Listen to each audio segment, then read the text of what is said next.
अस्सलामुअलैकुम, आप देख रहे हैं JN न्यूज और मैं हूं आपकी मेजबान सुंबल ज़िया।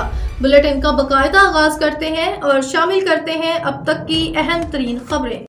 अहमदपुर शर्किया के मौजा निजामपुर में जिम्मेदार के अमरूद के बाग को आग लगा दी गई, जिससे अमरूद के दरख्त जलकर राख हो गए।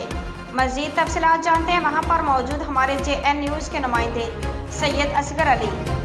जी सैयद असगर अली, तफसीलात से आगाह कीजिएगा। मैं इस वक्त मौजूद हूँ अहमदपुर शर्किया के मौजा निज़ामपुर में, जहाँ पे एक ज़िम्मेदार के अमरूद के बाग को जो है ना वो आग लगा दी गई है। इनका कहना है कि शाम को जैसे ही अंधेरा छाया तो ये साथ में खेतों में काम कर रहे थे और अचानक जो है ना बाग में से आग भड़की। तो जब ये लोग भागे तो वहाँ से जो 3 नकाबपोश हैं वो आग लगा के भाग रहे थे, जिसमें से एक जो मुलजिम है उसके चेहरे से जब कपड़ा हटा तो इन लोगों ने शनाख्त कर ली है।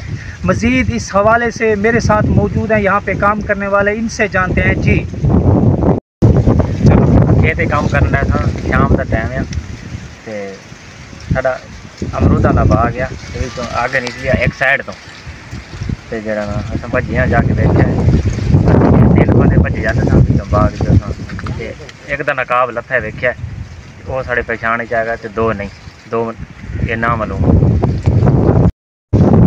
पंजाब और टीम के बावजूद साड़ा इंसाफ करना साड़ा बहुत सारा नुकसान हो।